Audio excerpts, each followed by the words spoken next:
We also have, so we'll hear from Don. We'll also hear from our new FAMU president, Marva Johnson. And so she's here, and I want to thank Marva.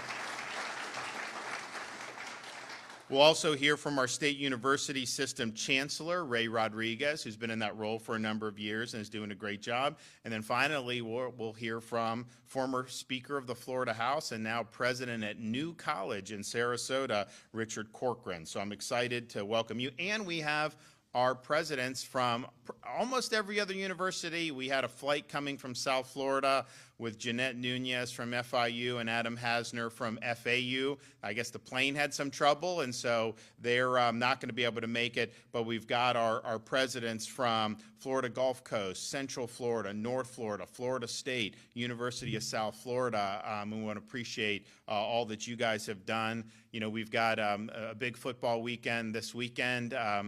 It would have been a little bit bigger had Florida State gotten it done in Virginia, but it's still going to be a huge game with Miami being so highly ranked, and then Texas coming to town here in Gainesville should be interesting. So I know a lot of Floridians will be able to enjoy those games, and hopefully we get a positive result. Certainly here would be really nice to be able to beat Texas in the Swamp. We're here today for a very simple reason. For 10 years in a row, Florida has been ranked #1 in public higher education in the United States of America.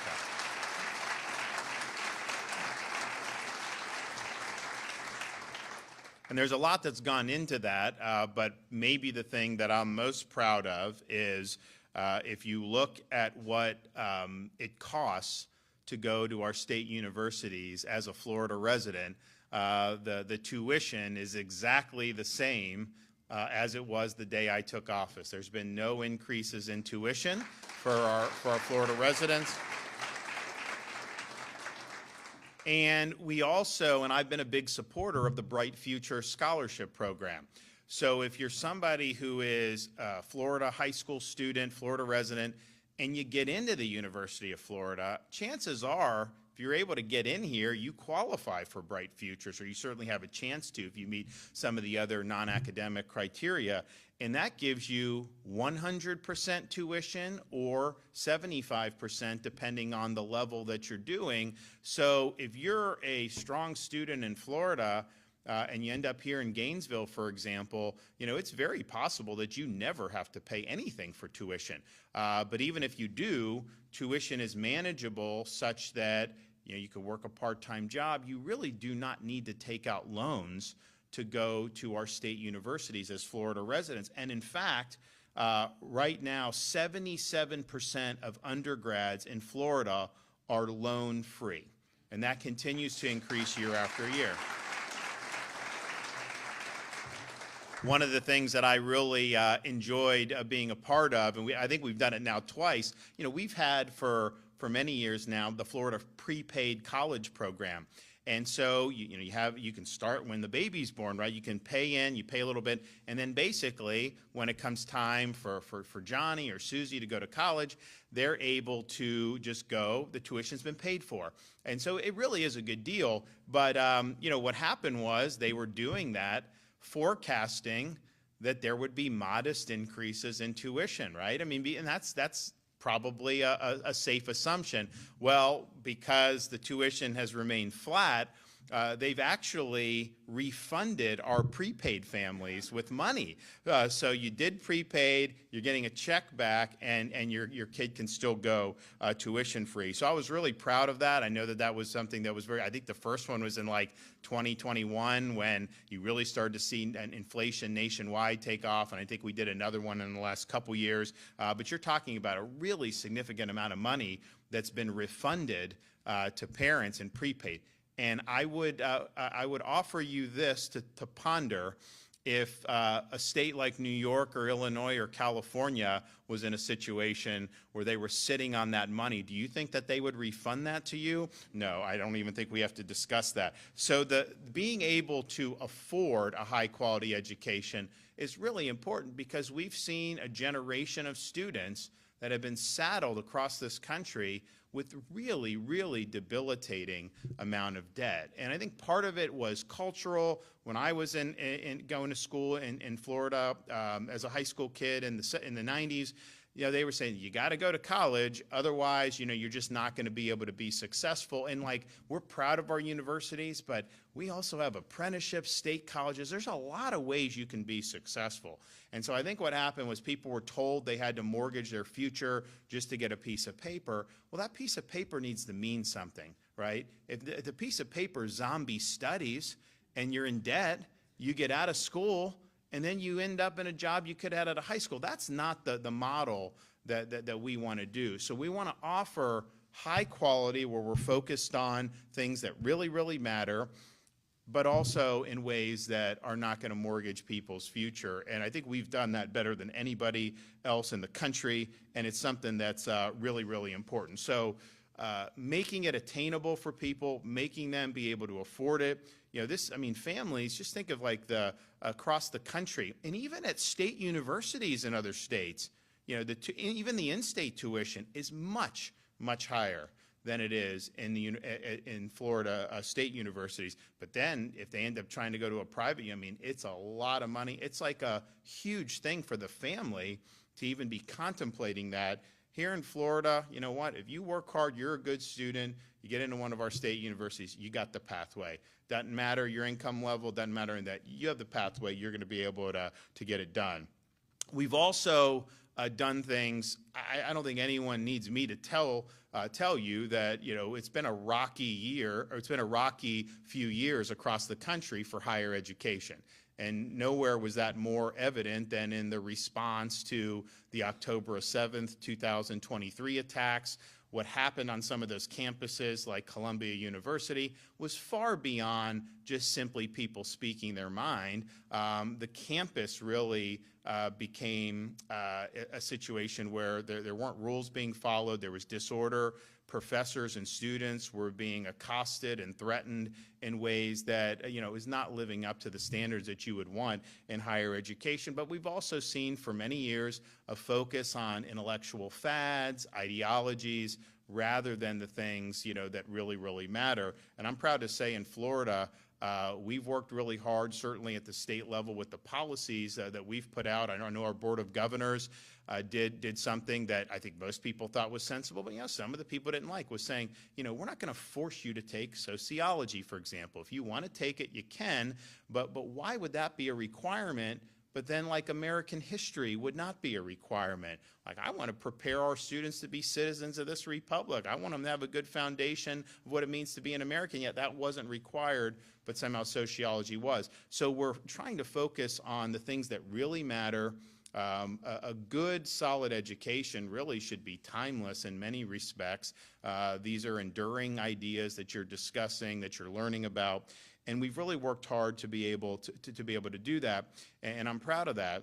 One of the things that we did was recognize that, okay, we want to make sure that we are bringing in very bright people to be able to teach students, but that's about really fulfilling the core mission of the university. It's not, some tenured professor just has their own agenda and are doing activism and things like that. If you want to do that, you can do that on your own time. We're not going to underwrite that as the state of Florida.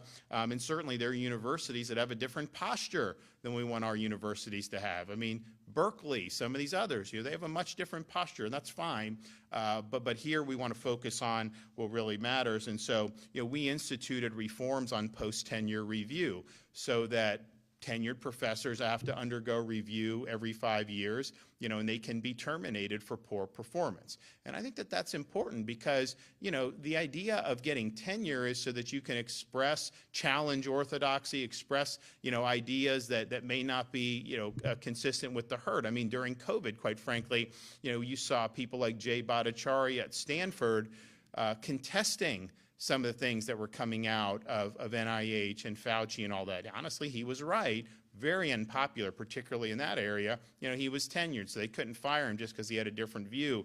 But if you are neglecting teaching, neglecting good research, not being productive, you know, there's opportunities for us to bring in some great people, and we've been able to do that. And, you know, the university presidents have more power now to bring in and recruit. We put in hundreds of millions of dollars over the last few years to be able to recruit faculty. And I just look here at the University of Florida at the Hamilton Center.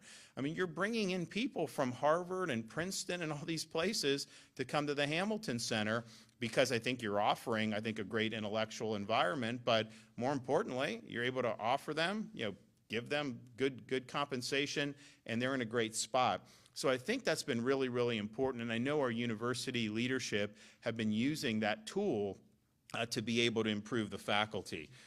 We've also made sure that, and I think this thing like we've seen, so we have an institute at Florida International Adam Smith Center, and really it's, I think almost anyone that's ever been a head of state in Latin America that has any type of free market orientation has ended up speaking at the Adam Smith Center since it's been launched. You look here at the University of Florida, the Hamilton Center, as I mentioned, you're bringing in people from places that we would not have thought, you know, 5 or 6 years ago that would have been doable. But I really believe that Hamilton, with what they've already done here, you know, they're on their way to being the premier center for the study of citizenship, civics, and Western civilization in the entire country.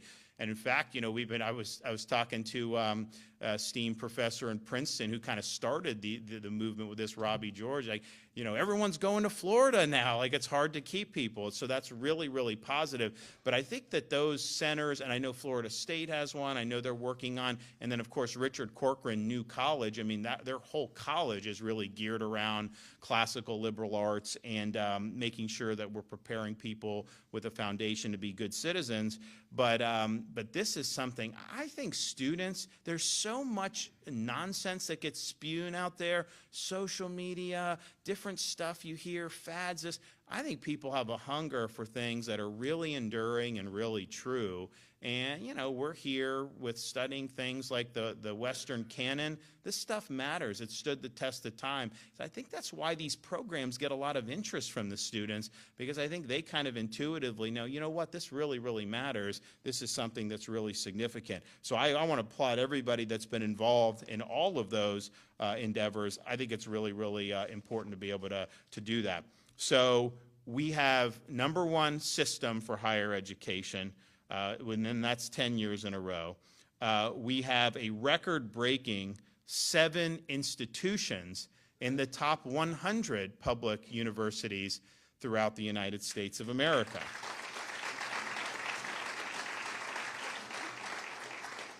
And that puts us second overall. You know, of course, California is almost twice the size of us population, so we're doing really, really well there. But this is something that is, and you see the improvement in year after year with all of these different schools. So University of Florida has been our top-ranked public university for many, many years.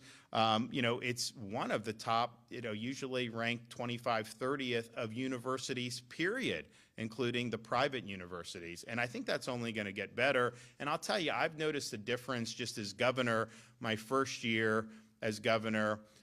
This was 2019. If I'd be talking to people in other regions of the country, you know, their view of kind of education in Florida, you know, it wasn't an accurate view, but their perception about higher ed, whether it's here or others, you know, was probably not as positive as it is now. But you have seen the change. And part of it is some of these other universities have done a lot of bad things, but part of it is people are now being exposed to more and more about the good things that you're doing. And a lot of times people will say, you know, heck, why would I want to put up, you know, with the nonsense that's going on in this university, that you can go to Florida and you're going to do very well. And I will say, all of our universities, when you had all those the disturbances on the campuses, you didn't see that. No one got away with that here.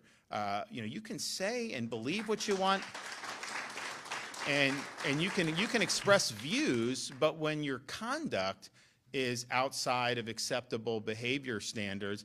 I mean, I remember Richard Corcoran at New College. You know, this was a couple years ago, I think, or maybe last year.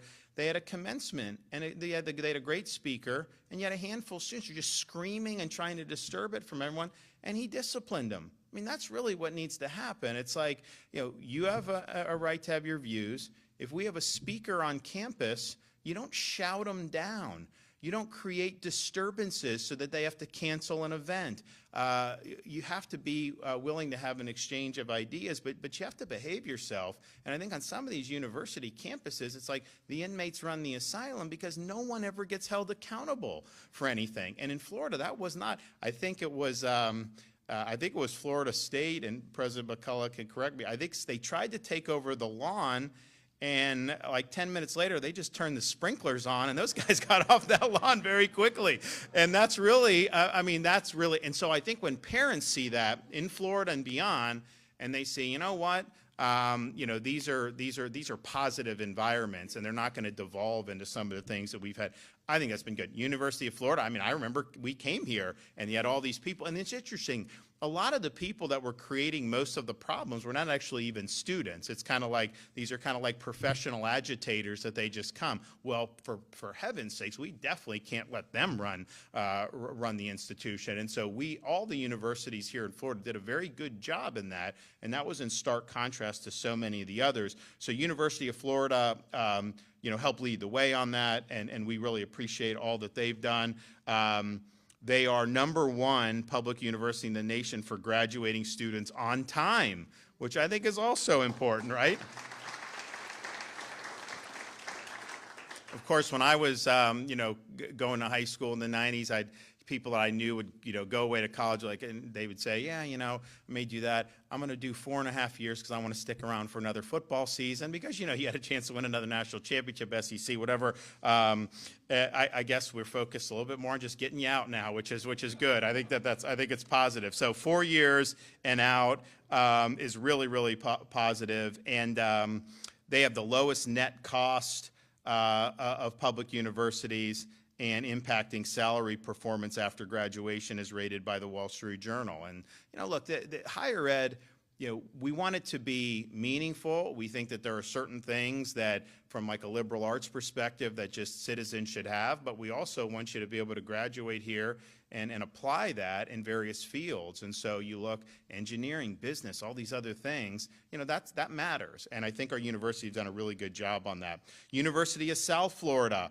top 50 public university in the United States, up 2 spots from last year. One of the top values in public education, higher education, and then also one of the top 20 most innovative schools in the nation. And they're doing a lot on like cybersecurity. They're doing a lot on environment and some of the projects that we've really put a lot of time and money on in Florida. And they're doing a lot in medical and research. And we were just there last week with the First Lady profiling that. And obviously in a part of the state that's grown very significantly over the last particularly 5 years, but really over many, many years. And hopefully we got new ownership on the Tampa Bay Rays, and hopefully that gets settled in a way that's going to be even better for the community going forward. But I'm happy to thank University of South Florida. I know there still may be some soreness here in Gainesville for the football game between those two, but I'll just let sleeping dogs lie on that. I'm not gonna get into that. Florida Atlantic University made its debut in the top 100 public universities this year. So congratulations. So Adam Hasner was put in as president this year. I think he's doing a great job. I think there's a lot of possibilities for Florida Atlantic University. That being in Boca Raton, that's in a county, Palm Beach County, that is really seeing a lot going on in that county. I think that the amount of wealth that's migrated there over the last 5 or 6 years is really unprecedented. They have an opportunity to capitalize on that and continue to provide even better educational opportunities for their students. And I mentioned Marva Johnson, who you're going to hear from. FAMU is one of our top 100 public universities, and it's rated the #1 public HBCU in the entire United States. Florida International, as I mentioned, the president, Jeanette Nunez, wasn't able to make it because of flight complications, but they are also a top 50 public university, number 48 amongst public universities, and number 1 in the nation for upward economic mobility. They've done a great job of giving people, particularly down in Miami-Dade County, great opportunities. I mean, I think it had traditionally been considered more of a commuter school, but that's changing, just like it changed at USF. I mean, USF, when I was a kid, was commuter. And so you have that, and then that's another part of the state that's really, really picking up, and a lot's going on there. So Jeanette has been in now probably for about 6 months and has done a really, really good job. New College of Florida, led by President Richard Corcoran. You know, this is an interesting thing because this is a small liberal arts college in Sarasota. And I must confess, you know, I ran and got elected governor of the state, and I had never heard of it before. And I remember my first year as governor, one of the legislators came to me, and they're like, I want to talk about new college. I'm like, why do we need any new colleges? We've got enough. Like, no, new college. And they started telling me about it. And, you know, it was just an awkward thing because it's like beautiful campus, like right on the water. And so, I mean, just spectacular.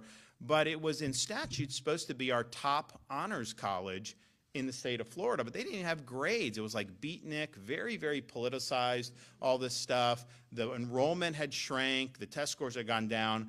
And so, you know, we were in a situation where, okay, what are we going to do? So, you know, we overhauled the board. The board selected Richard to come in and to be the president. And, you know, the thing is like, when it's a smaller school, I think you can make changes more quickly. You know, he's made dramatic changes. And now your enrollment is as high as it's been in a long time, right? Ever. The highest enrollment ever. And the test scores are going up. But new college is like, you know, if you want classical liberal arts, if you want the type of education that like the founders of this country had, where you're really studying great books and all that stuff, the new college is a great thing. And, you know, there's other colleges that try to do that around the country, like Hillsdale up in Michigan. And I know a lot of those guys, and they're good. But I would just say to parents nationwide, would you rather visit your kid in January in Michigan or Sarasota? I'd rather visit Sarasota. So I appreciate everything that he's done. Florida Polytechnic, Devin Stevenson, #1 regional public college in the South for 5 consecutive years. #2 regional college among both public and private universities. #3 best value public schools in the South. And Devin was one of our state college presidents, and he's been there relatively short amount of time and has really helped pick that up, and it's been very, very good. Florida State University, I know we have President McCullough is here. This has been consistently a top 25 public university, up 2 spots from last year. Number 13 public university in the nation for first-year experiences. And really, I think, you know, I just remember when I was growing up, you know, getting into these places was not really considered something that was difficult. It's not easy to get into Florida State or Florida for that matter. I mean, these are much more competitive, and you've got a lot of interest in doing that, and I appreciate everything that's been done. University of Central Florida, number 57 nationwide, up 4 spots from the previous year. I know we have President Cartwright here. That's another interesting opportunity because you're in a part of the state there in Central Florida where there's a lot going on. There's a lot going on in medicine. There's a lot going on in things involving defense and aerospace. They've got a great relationship with the Space Coast of Florida, feeding in. In fact, we were at the air show. They do an air show every 1 year in Paris, the next year in England, and they rotate. And governors go. I had never gone before, so this was the first year I had gone. And it's like every single company in the world that's involved in this space is there. It's unbelievable. But, you know, we were working with, you know, one of the defense companies, and they have like a pipeline from UCF, you know, into their operations, and not just limited to the Space Coast. I mean, they'll hire them all over. So that's huge opportunities. Those are really good jobs for that. And I saw one of my staffers, Grace, she came to campus here with her UCF pin on. I told her don't let people see, but there's a lot of opportunities there. And then West Florida, led by interim president Manny Diaz, number 6 for regional public universities in the South, and that's up 4 spots. He's just gotten in within the last few months, but he's made a lot of changes, and I think you're going to see a lot there. So West Florida's out in Pensacola. Sometimes doesn't get as much attention as it should, but I think under Manny's leadership, you're going to see more and more. And they have a lot of opportunities too. I mean, that's one of the best military communities in the United States of America, both for active duty and for veterans, and they have a lot of programs where there's a lot of great common cause there. So all in all, I think we can say job well done to everybody that's been a part of this. There's a lot more that we want to do. You know, I want to continue to see programs like the Hamilton Center flourish. I think it's important. I want to continue to see a focus on things that really, really matter. I mean, you know, I love hearing about, you know, the engineers being produced. I love hearing about what they're doing, you know, in some of the other sciences, and you know, business is important. There's a lot of things that are important. Really focusing on that and continuing to build great opportunities for our students going forward. So we've got a lot of momentum, but we've got a lot more to do. We've had a lot of support over the years with the Florida legislature providing funding. We had support this year, generally speaking, but I definitely think there's some more that can be done. You know, I really believe allowing the universities to recruit faculty and giving them a pot of money to try to recruit some of the best folks in the country. I think it's really, really important. I think it's been used. I think it's been used very well. I think some of these places have been able to attract some good folks. And look, you know, at the end of the day, there's only so much that you can do to pay somebody to come, right? But when we're sitting on a massive surplus, I mean, honestly, like, I'm cutting all these tax. Like, we don't have income tax. We just got rid of our business rent tax. We've taken all these sales tax holidays and made them permanent. So disaster relief, now this storm looks like it's going to have, you know, maybe some like tangential impacts, but it's really turning east. And who knows, we're not out of hurricane season yet. So if you do need those hurricane supplies, those are tax-free. We've made permanent our back-to-school sales tax holiday. We've done all these different things. Baby items, totally tax-free now in the state of Florida. I didn't actually enact that till my youngest got out of diapers. I could have saved myself a lot of money had I done that a few years earlier. So we do that. And so we're like, man, and yet we have big surplus. Our rainy day fund, so when I became governor to now, we've more than tripled the state's rainy day fund. And that is, so we're now at the point where constitutionally we're not allowed to put any more into the rainy day fund. So you have a maxed out rainy day fund, then you have a lot of other surplus revenue, general revenue, trust fund revenue, all this other stuff, you know, that's there. And we've had, and honestly, we had such a big one a few years ago. We did more tax cuts. We did the road projects and accelerated those. You guys will see some of that if you're on 75 around Ocala where it gets bottlenecked. We accelerated. That's going to be done 10 years ahead of schedule. It wasn't supposed to be even started till the 2030s.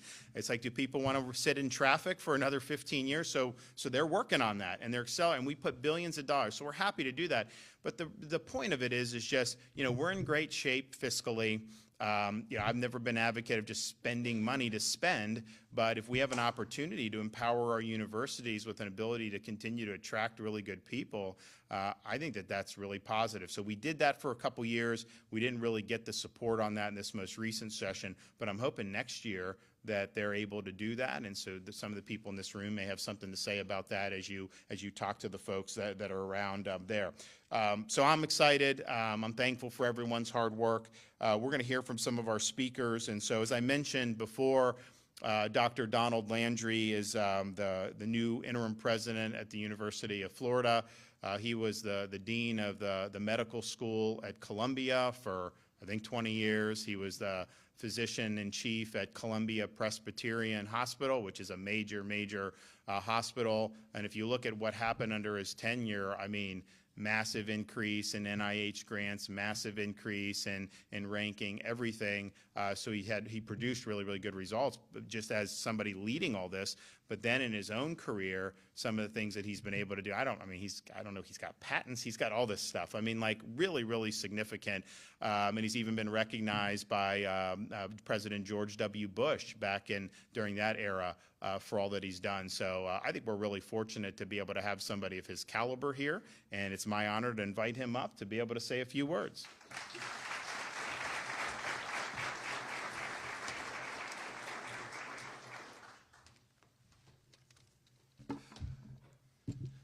So, Governor DeSantis, it's an honor to have you here. It's always an honor to have you at the University of Florida.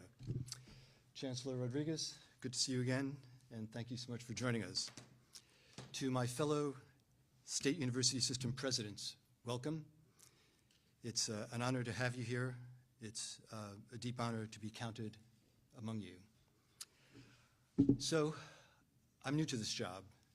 It's something like 28 days, 12 hours and a few minutes, but who's counting?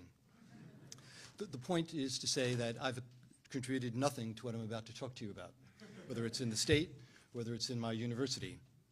But then, again, I'm unfettered by the requirements for modesty, so I can, with a very full-throated effort, say that this state is nothing less than extraordinary. It's excelled beyond imagination under this governor. And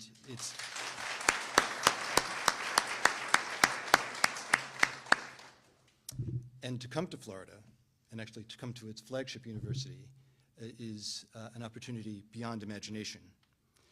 Now, you've heard that the state has done very well, 10th year in a row, ranking #1 among institutions of higher education. Phenomenal record. The last 6 years have been extraordinary years, certainly extraordinary years at the University of Florida. As you've heard also, these have been fraught times. They've been fraught for a while. Boy, it seems like a crescendo between COVID and then post-October 7th, and then the insanity of the last year. It's been difficult across the country, but not really in Florida. And that's because Florida has had the right compass, moral, ethical, practical. And with that compass, comes a perspective, truth in academics, excellence in research and scholarship, only advancement in the most positive student outcomes. And if you have these objectives, you can get results that are beyond imagination. And that's what has been achieved here. I need to pause for a moment and acknowledge a board of trustees that has helped my institution so enormously, incredible talent and a force of nature in Maury Husseini.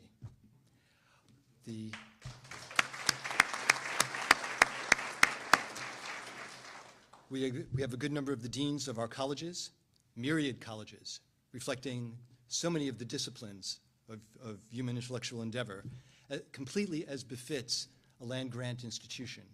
We seek to serve the people of this state in all of their interests and all of their capacities.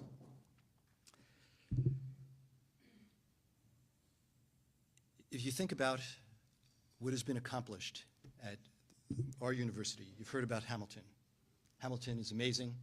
48 faculty of the top quality, the highest quality, recruited in less than a 3-year period. We're moving up over the next couple of years to reach 70 or so. It's not a worship of numbers, but it's just a glimpse of the magnitude of investment by the state, investment by the institution, in order to do something exceptional, something that will be a beacon to the nation. Others have tried it, and it's actually failed and involuted.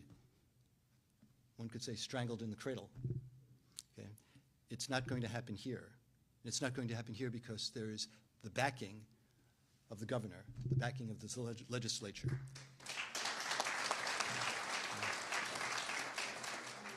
Our universities are not in this fight alone.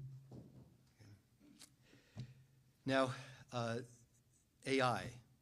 AI was just an idea, vague idea, back in 2013 when the University of Florida began an initiative.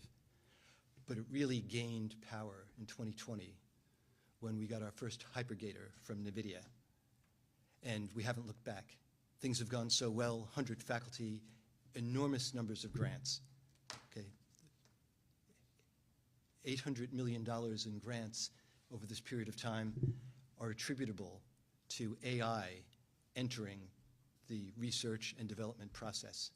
Okay, an incredible advantage, and one that we have shared with the state, and we are now leading the nation. And we hope that that leadership is recognized very shortly at the highest levels in Washington. It's said that the path to excellence is never-ending, and in that sense, it's more of a death march. But it's not a death march. It's actually, you're supposed to laugh at this point.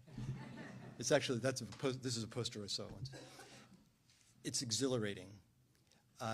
The last 28 days, seeing what has been accomplished, makes me think that if I could survive 28 years, I would spend all of them here working day and night to accomplish more of what has been accomplished before. In terms of detail, the University of Florida, through hard work from the individuals I've acknowledged, made it into the top 10 8 years ago. And we've been moving up, and we've been oscillating around 5 to 7. The fact that we oscillate, the fact that we might have 2 years in a row at 7, is just an indication that this is not solitaire, okay? This is hard work. It's actually hard work at every level in the continuum from 1 to 100. Enormous amounts of work has to be deployed, inspiration, effort, all of that invested. And the objective, again, is not numerology. It's rather that we want to make the lives better for the people in the state and to set an example for the country. And we're trying to do that at our university, as the other presidents are doing at theirs. And in that sense, we are joining together. One example of that joining is Jacksonville. We have a great expansion undergoing and a wonderful collaboration with the University of North Florida. This is what happens when we work together. We will do more of that. And I know that's the governor's desire as well. So let me conclude at this point and just thank all of my people for everything that they have accomplished, and the presidents who have been so welcoming, and the governor who has been so helpful to this institution and to me personally. Thank you. All right. Good job. Thanks so much. Thank you. Okay, Ray Rodrigues, Chancellor, State University System.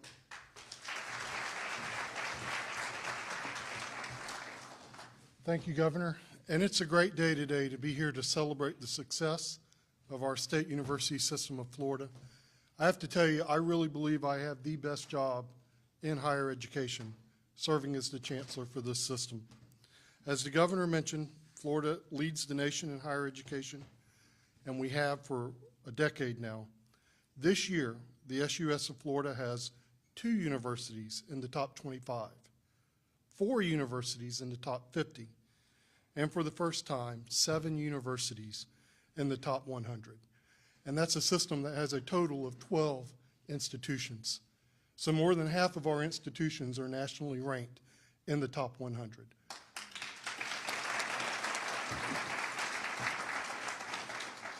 There's 4 things I think that have contributed to this that I want to share with you, because I'm not sure everyone is aware of these items. And they're important because they speak to the success we've had as a system. The first is our system is focused on academic excellence. One of the key things that has occurred in this state occurred 3 years ago when the legislature passed Senate Bill 266, which removed indoctrinating concepts out of our general education curriculum.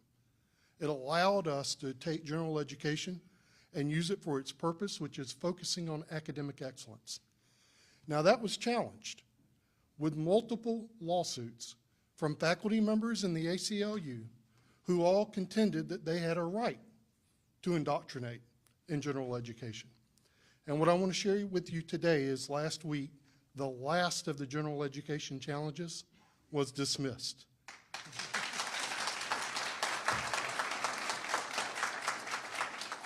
Our focus on academic excellence is why our system is so successful. And we're the only state to have done that. The other states just don't have the stomach to take on the fight to clear this out of their general education curriculum. But Florida has led the way, and now we have shown it can be done. So let's hope others follow. The second, and I'm glad Senator Keith Perry is here today. Stand up, Keith.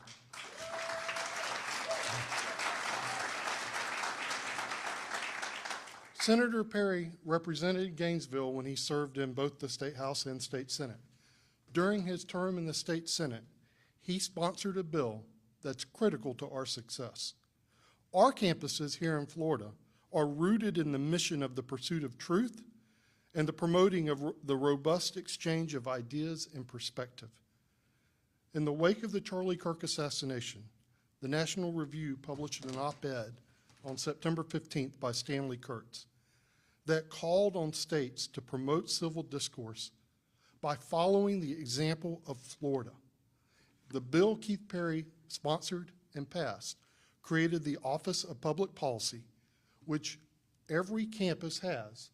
And on every campus in fall and spring semester, we're hosting debates on issues of public controversies, both sides, in the same room, same time, having a conversation, a civil conversation.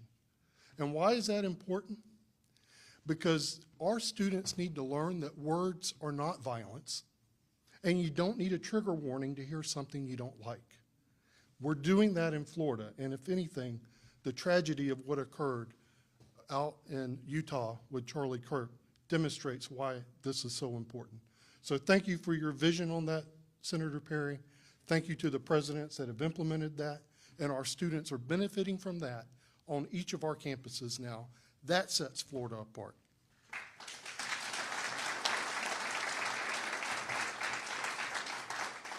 And this last thing I would say is we have been very blessed with support from our legislature and from our governor, who's held the line on tuition and who have appropriated the funds for us to be successful.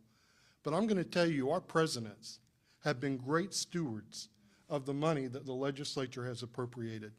According to the Bureau of Labor Statistics, the growth of higher education administration averages 3% a year.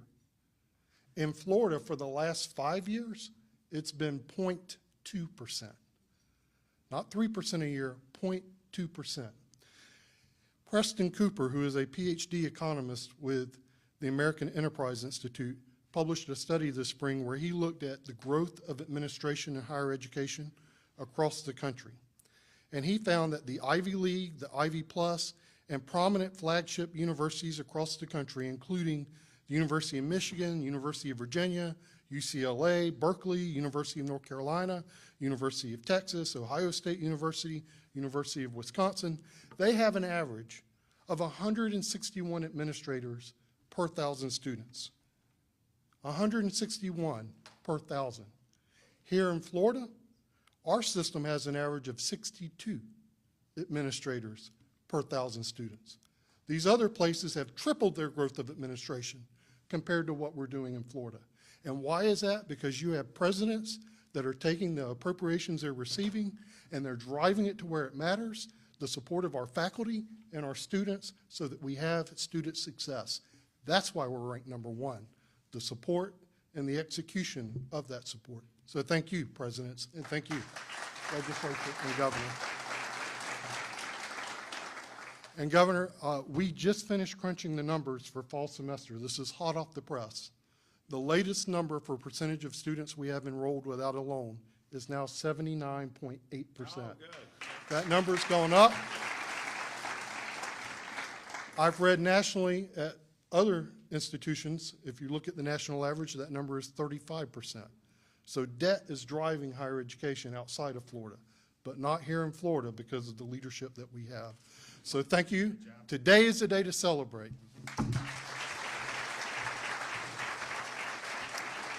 Okay, our new president of Florida A&M University in Tallahassee, Marva Johnson.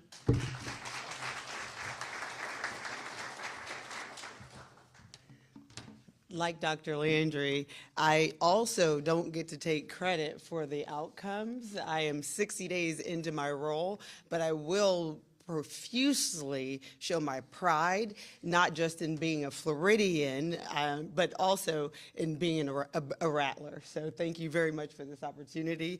And as noted, FAMU is Florida's only public historically Black college and university. We are the only one of the 12 to carry that mission with us, and to be among the highest of honors, the #1 higher ed system in the country, is phenomenal. And what it shows more than anything is that our state is committed to making sure that we have collectively invested in every single opportunity to uplift families and to uplift our economy, and to make sure that we're delivering a world-class education that's accessible to all of our citizens. And at FAMU, we're building that momentum to ensure that every student, again, has access to a high-quality education, and that not just we're not getting an education for education's sake. When they leave and walk across that stage, they have a degree that immediately translates to opportunity, that they can walk into a job and be guaranteed that they're going to get more than a working wage. They're going to get a wage that is going to afford them a meaningful lifestyle and an opportunity to contribute to the growth of Florida's economy. And so I am proud to say again that what you've heard already a number of times, that FAMU was the #1 public HBCU for the 7th time running in this year's ratings. That puts us, and I'm just as proud to note that puts us in the top 5% of all public institutions in the country.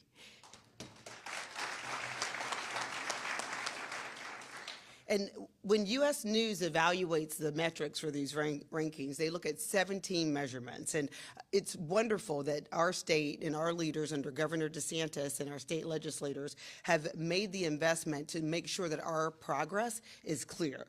Our graduation rates continue to improve, including all of our students, especially our Pell Grant recipients.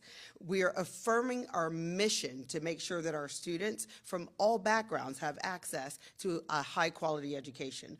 Our retention rate rose from 83% in 2016 because of this state's investment in our students and in our campus. That rate is now up to 90%, over 90%.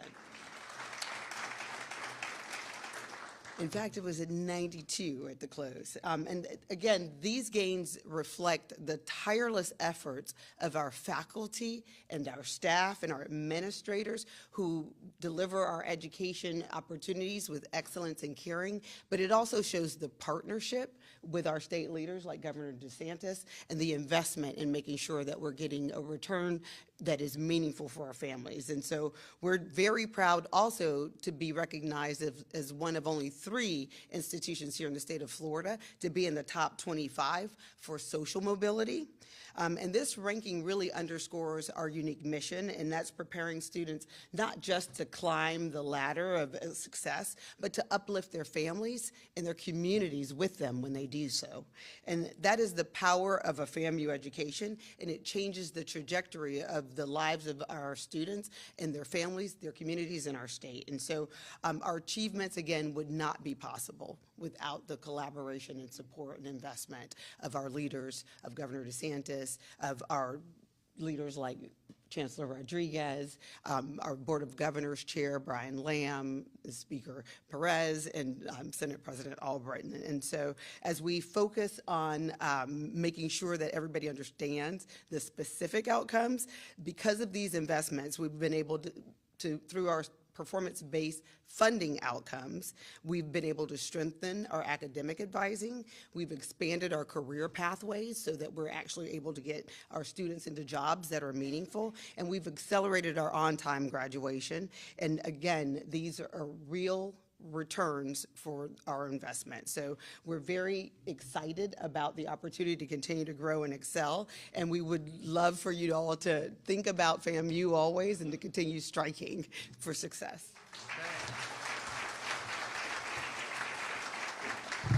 All right, President of New College in Sarasota, Richard Corcoran.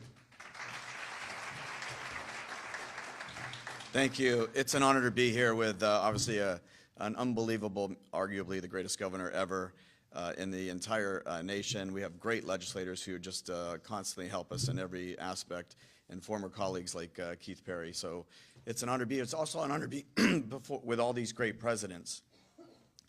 I have 6 children, my wife and I, and so we have kids scattered through the entire state university system. I've lost one to Florida State University. I've lost 2 to University of Florida. In fact, my son just graduated from high school, the most recent Gator, and I would go to him all the time, and I think he was just trying to make me feel good. He's like, "Dad, it's between New College and University of Florida," you know. And then I would always ask him percentages. He's like, 70-30, and you guys were always 70. And then it got to the point where actually I was with the governor, and Florida won the national championship, and I called my wife literally on the way back, and I said, "We're totally toast." I mean, that's over. He's going to Florida. But it's amazing institutions. You have an amazing new president, just fantastic. I was sitting at the last Board of Governors meeting, which we hosted at New College, and Dr. Landry started speaking, and I was just kind of checked out, and then he started giving a speech, and then he started doing Q&A. And I started texting some of the other board members, like, "What the heck am I doing here? This guy's unbelievable." Just love hearing you speak, Dr. Landry. I think you just have that wonderful Steve Jobs understanding of Steve Jobs used to say that the intersection of liberal arts and technology, that intersection is what makes your heart sing. And that's what every student should be exposed to. And I think you just exemplify it in all your words fantastically. So it's an honor to have you on the president's list. But the point of the president's, all of us, I think, I'm going to say, every single president, 12 universities, we've all come on board in just the last 3 or 4 years under this governor. It is a remarkable change and shift, including the policy that he talked about, like 266. And if you don't measure something, people say you don't care. You got to measure it to care. And what has happened is, yes, these rankings matter. It's a measurement. And then you should see that measurement is fair. And I'll say in a second it's not. But what the governor did was, yes, the byproduct is this ranking, but it's the internal stuff. It's that stuff that's being taught. It's swapping out ideology and teaching kids what to think, for teaching kids how to think, and civics education and character education, all of those things, eliminating pernicious ideologies. The first state in the entire union to eradicate DEI was this state. It's still not being done, and everyone now recognizes it's a pernicious ideology that is rooted in detrimental things to our society, to say it nicely. That all started in Florida. When the governor does it, it goes to the other states. When the governor says we're going to have a core curriculum that's going to teach people that intersection between technology and liberal arts, understand the civics and our background, that goes like wildfire to the other 49 states. And if you look at, that's the most important part. Rankings are great, but that's the most important part, and that's happening regardless. And these rankings are amazing, and I want to tell you how amazing they are, because I think President mentioned that there's 19 criteria. The criteria is not fair. The criteria is really, I would say it to U.S. News and World Report, fix your criteria. When you say that retention, and honestly, I just saw him, so I got to give him a shout out. Dr. Cartwright has done a whole document on this if you want to see it, which is fantastic. But if you look at it, 20% of our ranking grades, it's the highest metric of 19. Some are as low as 2%, 1%, 5%. 20% is basically peer review reputation. So why all of a sudden, to Dr. Landry's point, we were 5 at University of Florida and then 7, and now, why? What happened in the last 3 years? This guy has changed the ideology of higher education to say we're teaching how to think, not what to think. And we're being peer reviewed by people who think that's absolutely horrendous. And so you take 20% of our greatest peer review. If you take out the 20%, and I just want to say how wrong it is, things like graduation rate, 16%, retention rate, we need our kids to come and stay, 5%. They give more criteria to just how much money you pour into the university, whether it be faculty, the overall university, than they do retention and graduation. It just doesn't even make sense. But despite that, you have a governor who's led the university system to the second best in the entire country, and California is only there because of the money and the peer review. And we have 7 universities in the top 100.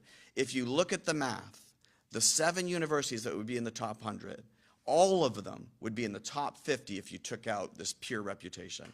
That's how amazing it is. And it doesn't happen with phenomenal leadership. Listen, I've been blessed to actually campaign against him. He kicked my backside, but I've known him from the race. I've known him from being his commissioner of education. I've never seen anybody just charge ahead constantly and constantly say, where's the other front? What's another front that we can go and fix? It's been special, and you're going to, I hate to even say it because we got another wonderful year left, but I don't know what Florida looks like without Governor DeSantis, but I know with Governor DeSantis, we've done more in this state in 8 years than ever before in the history of the state, so thank you.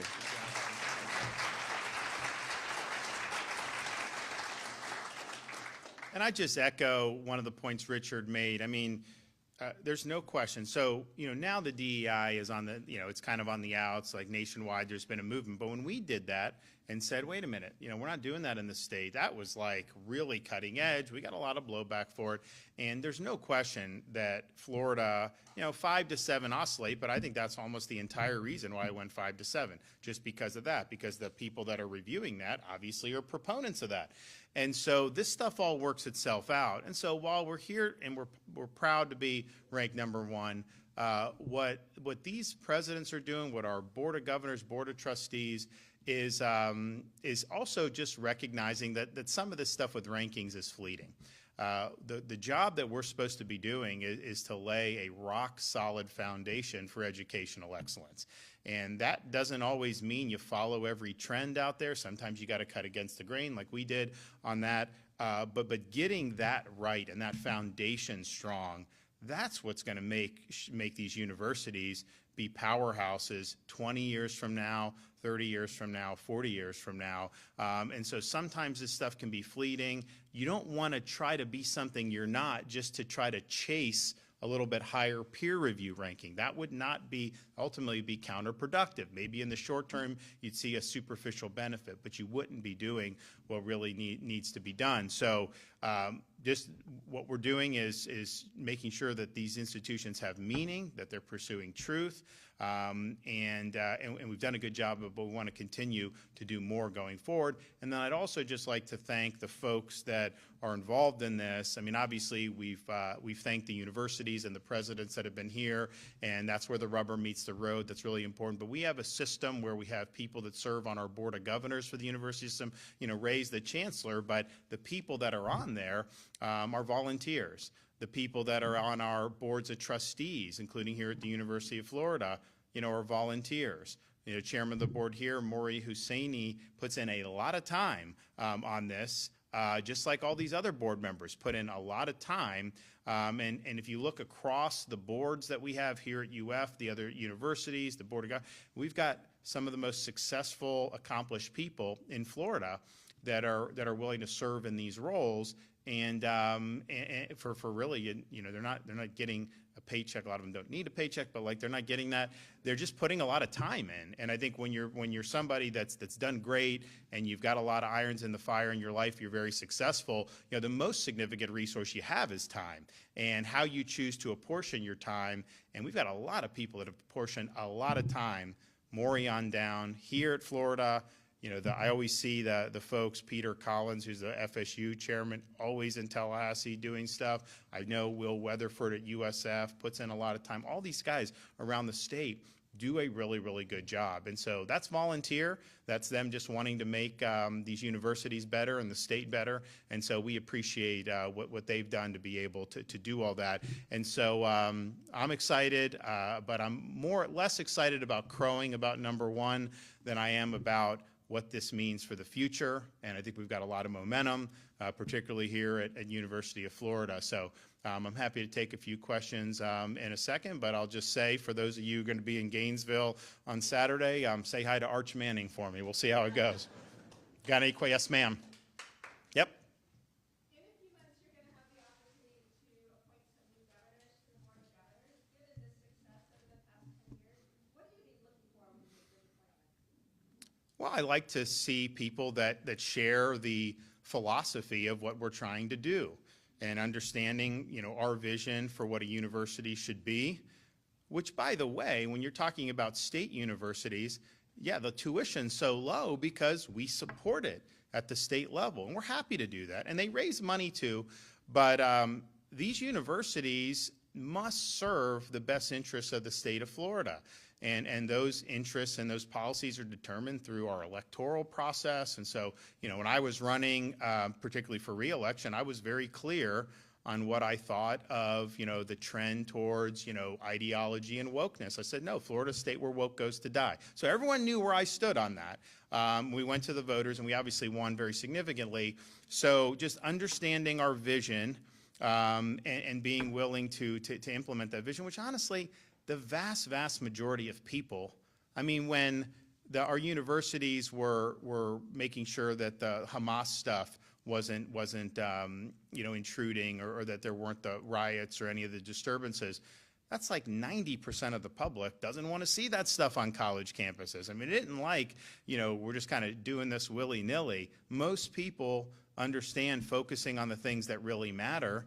And look, some of it is, there are certain things you should be learning at a university that, like, James Madison was studying when he was at Princeton back in the 1700s. But then there's other things, and Dr. Landry mentioned, I remember when NVIDIA gave the supercomputer. NVIDIA is a lot more wealthy of a company today than it was when they gave it. They were successful, but they've done. So you now have, what irons are in the fire in terms of artificial intelligence. And you hear different views on, some people say it's going to, be the end all be all. Some people say it's more of a bubble. Some people say this.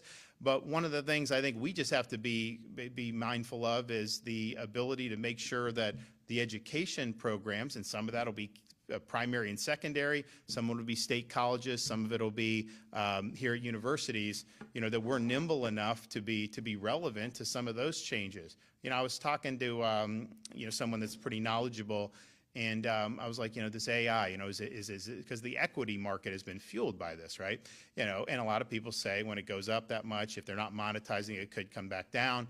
And basically he made the point, he's like, listen, how significant AI is going to be is up for debate. It does do things, but then it requires more work from humans and all this stuff. So we'll see how that shakes out. But when you have a lot of attention and resources going into R&D and things like that, there could be something that comes out of AI that really isn't what anyone's thinking about that could end up being revolutionary. So we need to just be mindful of that, and we need to make sure that we're doing it. But I think the folks that we have on the Board of Governors now, so Brian Lamb has done a great job as the chairman, of the board. I don't know if he's staying on to do chairman again, but obviously I've been supportive of him, will be supportive of him going forward in any of his endeavors. And then we've got a lot of folks on both the BOG and on our state university boards, that have done a really good job. And so we're fortunate. We've got a lot of talent to draw from in Florida, and some of the folks are people like Brian, who grew up in Gadsden County, where probably 90% of Floridians don't even know where Gadsden County is, right by Tallahassee. He grew up there, and now he's higher up at J.P. Morgan in New York City, and he comes back down and does this because he cares about his home state. We've got other folks who, born and raised here, work here, live here, who went to these universities, now are being a part of it, and that's great too. But then we've also brought people in from other states, and some in the legislature didn't like it, but we brought subject matter experts. So like New College, Richard has people. We brought the dean of Hillsdale College, Matt Spalding. So the dean of Hillsdale, which they have a good relationship with, is on the board for Richard at New College. We've got some of the people that led the fight against some of the indoctrination on the board at New College. And so it's really been, I think, an interesting mix in terms of how this has all worked out. Yes, ma'am. What is that? Okay. Oh, cool. Okay. Okay.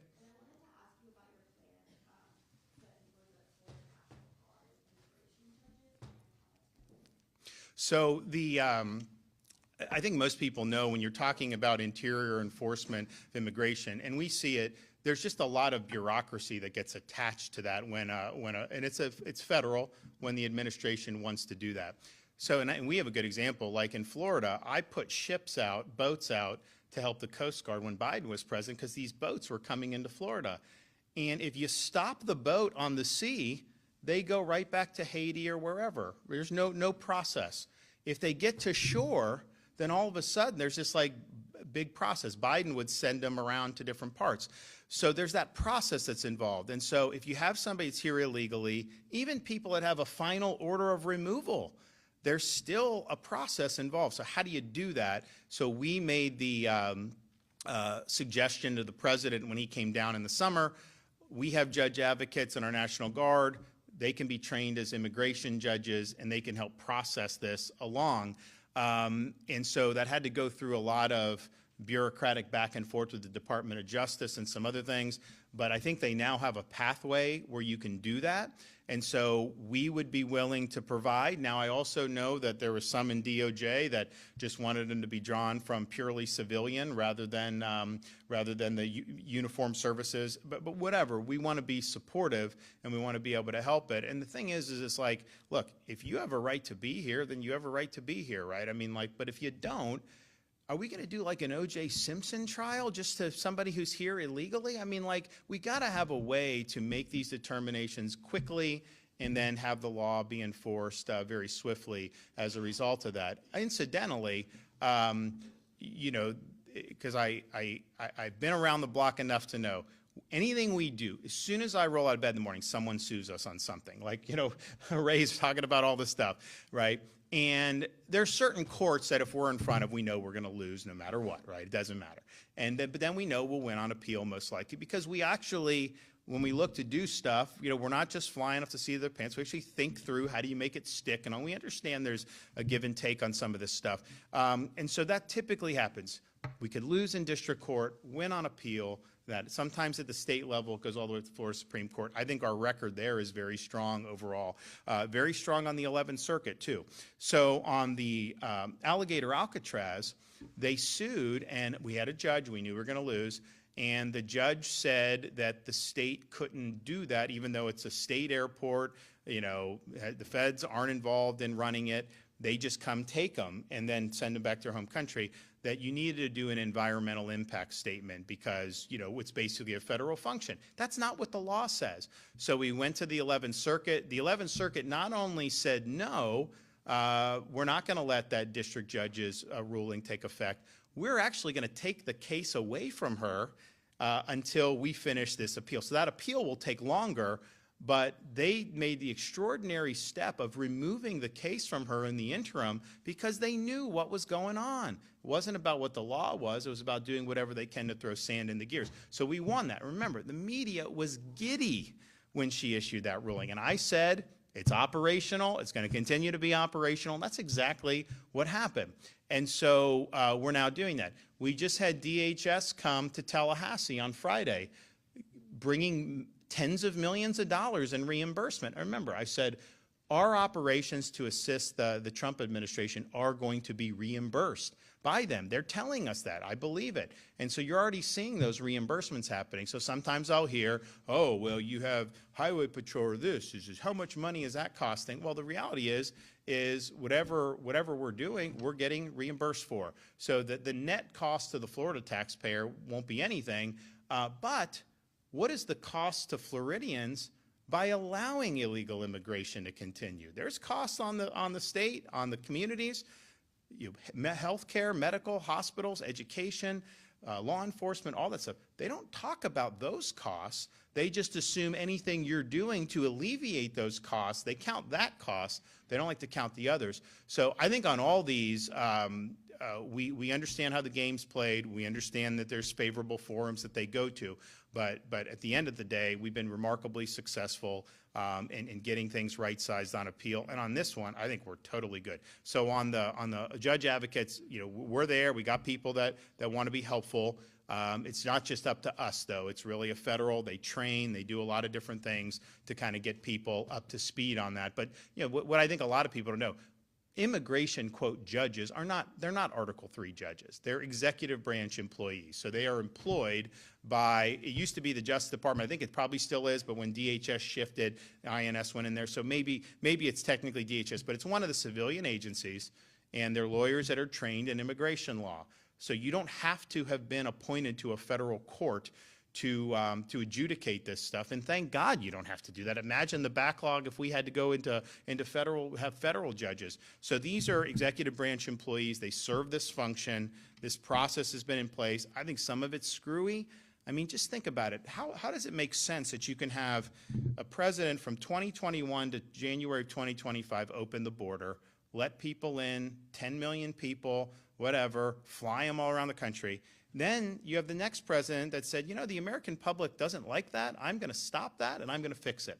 And that president comes in, and to fix it, it's like you got to go through every lawsuit every single day. And so it's a one-way ratchet. They can let in, and then they want to make it so that it's hard to repatriate. And if that happens, then you can have that border be secure, which, you know, they've done a good job of doing, but it's just going to continue to be an issue. So I think it's important that the laws are enforced. And I can tell you in Florida, I mean, they'll do these, you know, like Grady Judd, the sheriff in Polk County, great guy. He does these big busts of these child predators.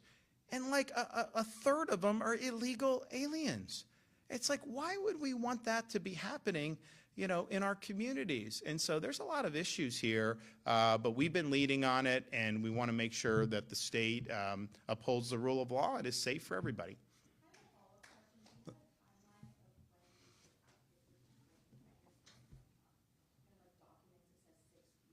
So yeah, so basically, the initial training was not very quick. Let's just put it that way. And our position was like, listen, you know, we got to get going.